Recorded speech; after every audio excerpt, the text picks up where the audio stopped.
Hello, fellow apostates. Welcome. I'm Brittany the Apostate. Today, I want to share with you some propaganda I found at a homeschool conference near me in 2025. I got several of these books, and we're going to go over one of them today. It's called Once Upon a Time, a true story about the miracle molecule, carbon dioxide. And these books came from the CO₂ Coalition. They're promoting like anti-climate change material for kids. Like, I don't know how else to say it. So let's take a look here. I'm just going to share my screen. I scanned these in so you could see them with me. All right. So this is the cover page. As you can see, it's meant for children. They were giving these comic books out for free and marketing like homeschool material basically. And let's go to the next page. So here's page one. It says, Once upon a time, there were three young girls living on a very green tree farm in Oregon. They had four goats, four dogs, and one lonely cat. The youngest girl is Elisa. She wants to be an actress. The oldest is Sophia. She wants to be a veterinarian. And the one in between is Ariana. She likes being a little girl. Page two. In school, they heard about atmospheric carbon dioxide, also called CO₂, and they wondered where they could find some. If it's so important, can we see it? Let's go ask Mr. Gordon. So they visited their neighbor, Mr. Gordon, who is a scientist. Hello, Mr. Gordon. How do we see CO₂? He showed them a meter that measures CO₂. It read above 500 parts per million, ppm, which Mr. Gordon explained was 0.05%. And he says in the little comment strip, that is a very tiny amount. But suddenly the meter started to go wild, showing ever higher amounts of CO₂. First, it showed 600, then 800, then 1200 parts per million. What's going on? They were causing the meter to go wild. How could that be? We'll move to page three. All animals, even humans, breathe in oxygen and breathe out CO₂. We burn carbon in our food for energy, much like cars burn carbon and gasoline to drive down the road. But I do not see the carbon dioxide coming out of my mouth as I breathe. How can I see CO₂ for myself? On a cold winter day, Elisa, you can see your breath, right? But that's water vapor condensing in the cold air. Mr. Gordon pointed out that she could also see smoke coming out of the chimney of her fireplace, but that is wood smoke she is seeing. He also pointed out that most of the visible smoke coming out of a factory chimney is just water vapor. Page four.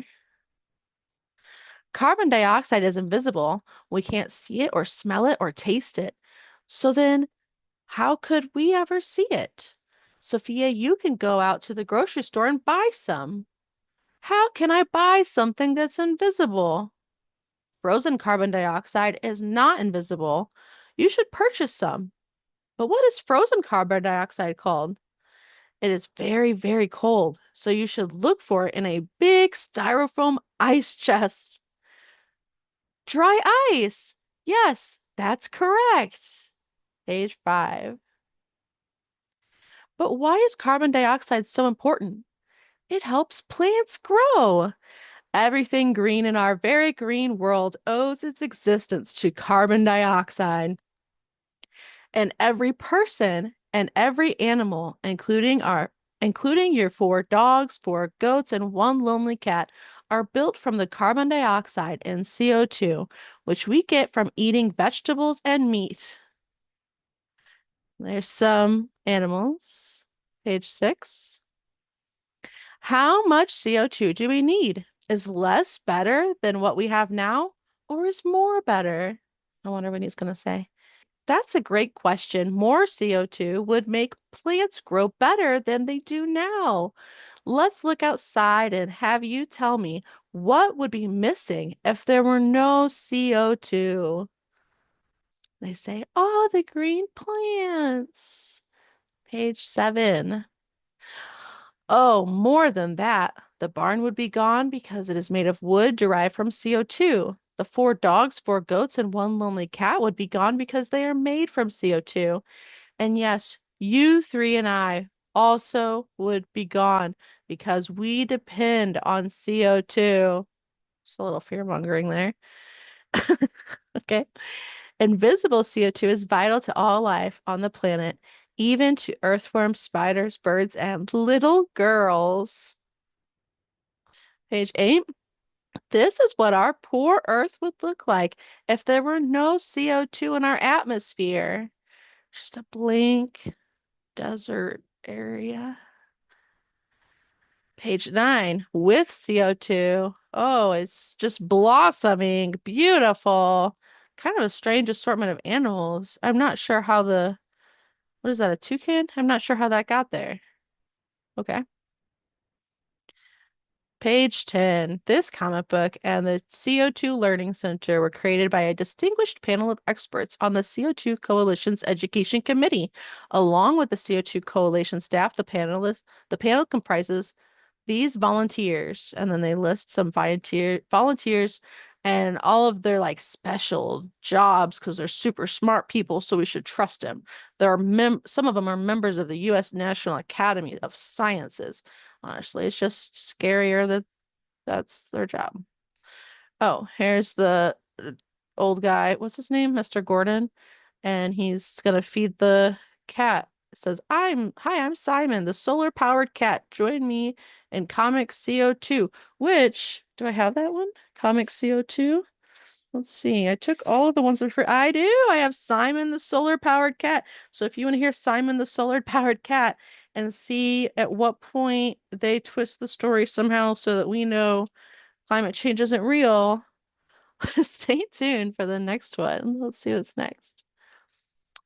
Page 12 says learn more about CO2, the miracle molecule at CO2coalition.org. Sorry.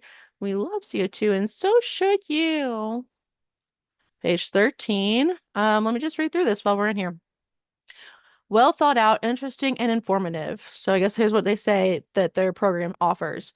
Once Upon a Time was written for school children. It reveals that the gas carbon dioxide is not the devil molecule that they have likely been taught, but the miracle molecule that is fundamental to life.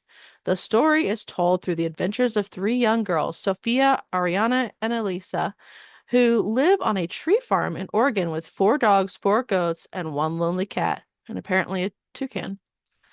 The girls had heard that carbon dioxide, or CO2, was bad for the planet and wanted to learn more. Fortunately, their kindly neighbor, Mr. Gordon, is a scientist who knows a lot about such things. Through him, they learn that CO2 is, in fact, the miracle molecule that is necessary for life on Earth to exist, and that increasing CO2 is helping plants to grow faster and faster. So we should all use up as many fossil fuels as we can. Once Upon a Time provides information in a manner that is simple enough that even a young child can enjoy and understand. It is wonderfully illustrated in anime style by Brazilian artist Diego Hillinger. Oh, okay. Interesting. What is the CO2 Coalition? The CO2 Coalition is a group of more than 100 of the top scientists, engineers, and energy experts who study and report on the important contribution made by carbon dioxide to our lives and the economy. The coalition seeks to engage in an informed and dispassionate discussion of climate change, the human role in the climate system, the limitations of climate models, and the consequences of mandated reductions in CO2 emissions. Learn more here, CO2coalition.org. Page 14 just shows the illustrated thing. This is a copyright 2023. And let's see, the back says, Once Upon a Time provides scientific information in a manner that is simple enough that even a young child can enjoy. I think we basically read that already. Oh, here's a little blurb. It says, for years, innocent children have been terrified by threats of harm caused by humanity's use of fossil fuels. The supposed evil villain of this fairy tale, atmospheric carbon dioxide, is in fact beneficial to life on Earth. These illustrated stories give an entertaining and scientifically accurate explanation of why carbon dioxide is the gas of life and why we and other living things are lucky to have more of it. That's by Dr. William Happer he's the emeritus professor in the Department of Physics at Princeton University. Who knew you could be so smart and so wrong? I don't know. Maybe I'm wrong. You tell me. What do you think of our story here? Tell me down in the comments. Give me a follow. That would be great. I'm going to be trying to make new videos here on my little setup. This is all new to me, so I'm trying to figure out my share there. Trying to figure it out. My lighting is terrible. I am actually in a basement, so we're working with what we got here. So feel free to follow my links in my bio. Link you to my other social media pages, which I do post different things on different things. And if you want to help me get better lighting, my Venmo's in there too. Thanks so much for watching, guys. Have a good day.